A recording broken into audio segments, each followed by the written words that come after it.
So Leigh Wood snatches victory from the jaws of defeat once again, knocking out Josh Warrington in the 7th round after being schooled for 6 rounds, retaining his WBA featherweight title in dramatic fashion. Now during the fight, I was chopping it up with the guys in my Element group, as we always do, and a couple of them were saying that Leigh Wood looked sluggish. They were speculating that he might be weight drained. But what I saw more than anything is Leigh Wood in there against the guy who was just much faster than he was. And not just faster of hand and foot, but a faster brain too. Warrington was able to think faster, react faster, offensively and defensively. He was always several steps ahead of Leigh Wood, so he was able to think ahead and plan ahead during the fight. It was similar to when Leigh Wood fought Michael Conlan. Conlan was just much sharper. So I don't think it has that much to do with weight personally. I think it's more to do with the speed of Leigh Wood's brain. I'm not saying he's unintelligent. I'm saying that a brain is similar to a CPU in a computer. Some CPUs have a higher clock speed than others, so they can make calculations faster. We're not talking about reflexes here, we're talking about thinking speed. Leigh Wood's brain just doesn't calculate things as fast as people like Michael Conlan and Josh Warrington. So as athletic as Leigh Wood is, he struggles to keep up with them. And this issue was compounded by the fact that Leigh Wood fights upright and carries his lead hand quite low, which leaves him open.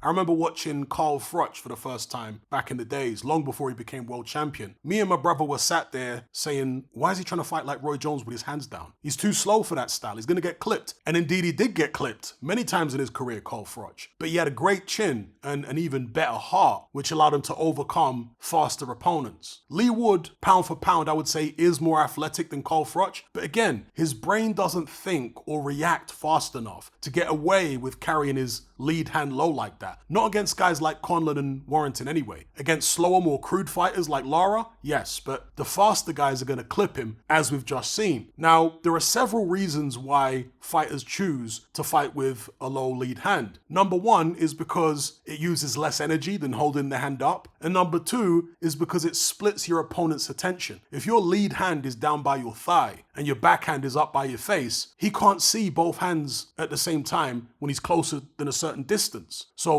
when he's focused on one hand, you can surprise him with the other. Your jab in particular will be coming from outside his field of vision when it's held low like that, making it easier for you to walk him onto it. But all of this is contingent on being sufficiently fast of brain and body. If you're not, then you're going to get tagged all over the place. Now, Leigh Wood realized this early on in the fight, so he switched southpaw to try and throw Josh Warrington off. And it did work for a round or two. He landed a few good shots from that southpaw stance, and Warrington's output went down briefly as he was forced to adjust. If you're an orthodox fighter fighting a southpaw, the angles are different to what you're used to. Your jab is often cancelled out because it's clashing with your opponent's jab. Your opponent fights and spars orthodox fighters all the time, so he knows how to get around that clashing lead hand issue. But because southpaws are far less common, most orthodox fighters aren't as adept at doing that. They aren't as adept at solving the clashing lead hand issue, so they're often reduced to using a straight right hand almost exclusively.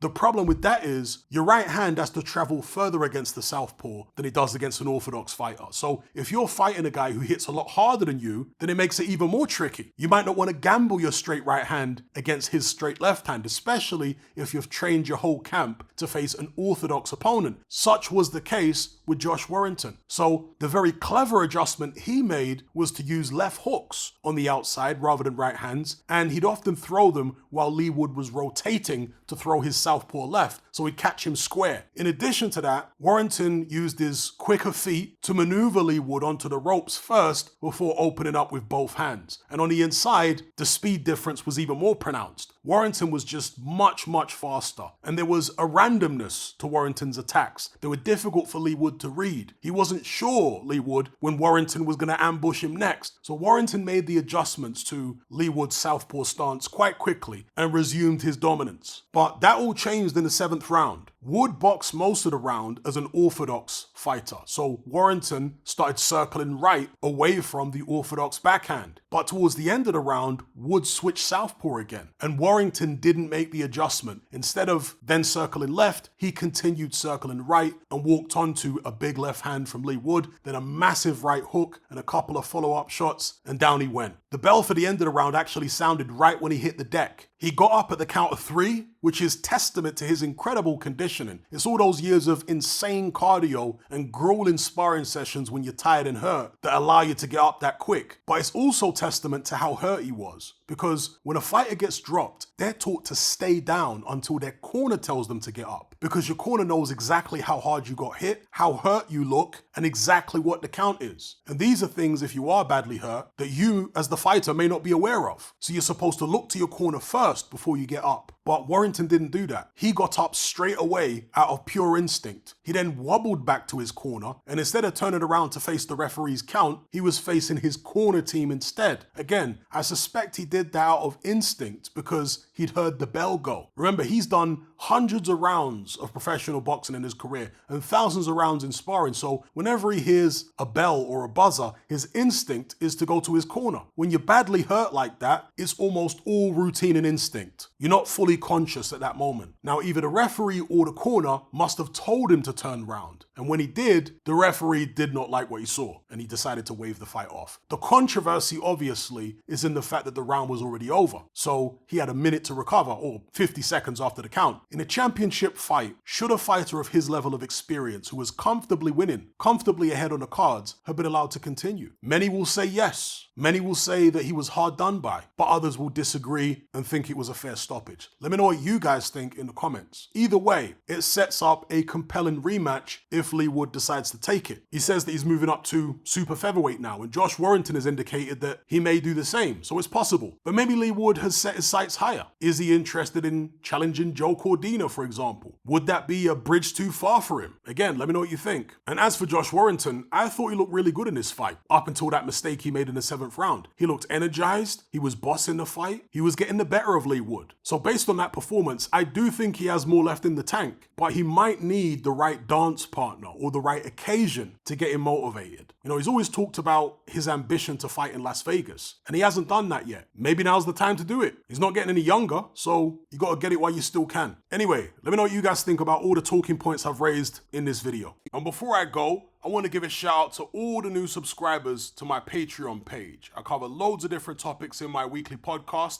as you can see on screen right now, from current events to deep dives down the rabbit hole and everything in between. I'm really enjoying the feedback and the discussions we've been having on there lately. So if you'd like to join the conversation, just click the link in the description box below.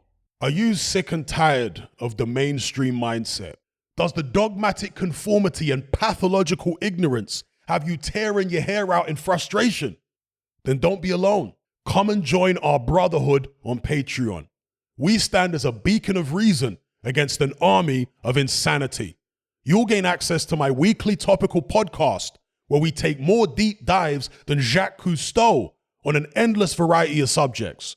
There's also videos, interviews, live Q&As, as well as a vast back catalogue of previous episodes, including my popular Confessions of a Nightclub Bouncer series. You can listen via the Patreon app or download in high-quality MP3. Connect with myself and hundreds of other members in our Element chat group. There's no contract, no commitment, you can cancel at any time, and it's cheaper than a Mickey D's McMuffin. Just head to my Patreon page via the link below this video and select the tier called the Brotherhood of Reason. I'll see you over there.